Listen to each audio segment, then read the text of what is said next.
11월 14일 오늘 복음입니다. 오늘 설교 읽기는 누가복음 14장에서 17장입니다.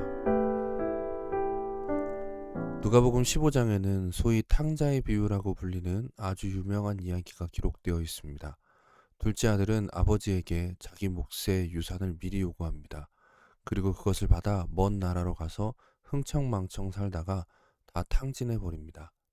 둘째 아들은 고생 끝에 후회하며 아버지께 돌아왔고 아버지는 그런 아들을 기쁨으로 받아주었습니다. 예수님께서 하신 이 비유를 탕자의 비유라고 부르는 이유는 그 이야기의 주인공을 패륜적인 둘째 아들이라고 생각하기 때문일 것입니다. 우리는 이 비유를 통해 둘째 아들과 같은 우리를 조건 없이 받아주시는 하나님 아버지의 사랑을 깨닫게 됩니다. 그런데 보통 이 비유에서 간과되는 한 사람이 있습니다. 바로 첫째 아들입니다. 아버지가 둘째 아들을 받아주었을 때 집에는 잔치가 벌어졌습니다. 열심히 일을 하고 돌아오던 첫째 아들은 멀리서 잔치가 열린 집을 보고 화를 내었습니다. 둘째 아들을 받아주는 아버지를 이해할 수 없었기 때문입니다. 어떻게 배은망덕하고 미련한 자기밖에 모르는 자를 다시 아들로 받아줄 수 있는지 이해가 되지 않았습니다. 누가복음 15장 29절에서는 이렇게 얘기하죠. 아버지께 대답하여 이르되 내가 여러 해 아버지를 섬겨 명을 어김이 없었거늘 내게는 염소 새끼라도 주어 나와 내 벗으로 즐기게 하신 일이 없더니 아버지의 살림을 창녀들과 함께 삼켜버린 이 아들이 돌아오매 이를 위하여 살찐 송아지를 잡으셨나이다. 아버지가 이르되 얘 너는 항상 나와 함께 있으니 내 것이 다 내 것이로다. 이 내 동생은 죽었다가 살아났으며 내가 잃었다가 얻었기로 우리가 즐거워하고 기뻐하는 것이 마땅하다 하니라.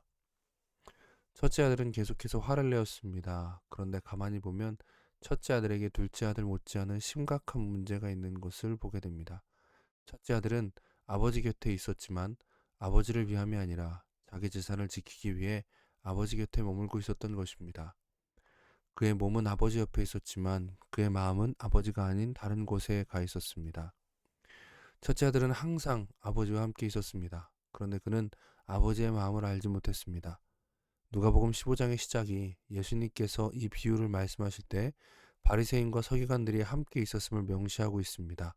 첫째 아들은 먼저는 바리새인과 서기관들을 지칭함이 분명합니다. 그들은 하나님을 섬긴다고 하고 늘 성전 주변에 있었지만 그들의 섬김은 하나님을 위함이 아니었습니다.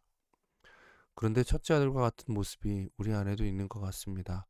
주일마다 교회에 나가고 정규조사를 하면 늘 기독교라고 적고는 있지만 정작 아버지 하나님을 위함이 아니라 내 자신을 위해서 교회에 머물고 있는 것은 아닌지 돌아보길 바랍니다.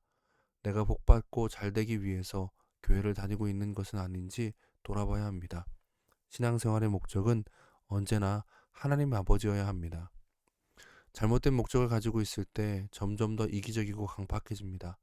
첫째 아들에게는 아버지의 마음이 없었습니다. 돌아온 둘째 아들을 향한 긍휼이 없었습니다. 자기의 형제가 죽었다가 살아 돌아왔는데 거기에 대한 기쁨이 없었습니다. 바리새인들과 서기관들처럼 죄인이라고 멸시할 뿐이었습니다. 우리 안에는 죄인들을 향한 긍휼의 여김이 있습니까? 주변의 사람들을 정죄하고만 있지는 않았습니까? 중요한 것은 아버지는 둘째 아들을 향해 뛰어갔던 것과 마찬가지로 첫째 아들에게도 가셨다라는 것입니다. 첫째 아들에게도 복음이 필요했기 때문입니다. 하나님 아버지께서는 둘째 아들과 같은 우리에게뿐만 아니라 첫째 아들 같은 우리에게도 찾아오십니다. 그리고 어김없이 복음을 들려주십니다.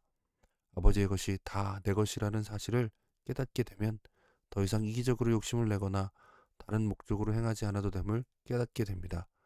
오늘도 복음으로 살아가기를 간절히 소망하며 우리 함께 기도하겠습니다. 첫째 아들과 같은 우리를 포기하거나 꾸짖지 않으시고 타인을 씌는 방식으로 다시금 우리를 복음의 은혜 가운데 초청하시는 그 하나님의 은혜를 우리가 깨닫기 원합니다. 하나님 곁에 있는다고 하였지만 하나님의 마음을 모르고 하나님께 관심이 없었던 우리들, 그래서 이미 얻은 것들을 누리지 못하고 있었던 우리를 불쌍히 여겨주시고 이제 정말 하나님의 나라를 누리며 살아가는 우리가 되기를 원한다라고, 오늘 하루가 되기를 원한다라고 우리 시간 은혜를 구하며 같이 함께 기도하겠습니다.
우리가 첫째 아들이었습니다. 주님 곁에 있는다 하였지만 주님의 마음에 관심이 없었고 주님의 뜻대로 살려 하기보다는 그저 내 욕심과 내 바램을 이루기 위해서 하나님을 이용하려고만 하였습니다.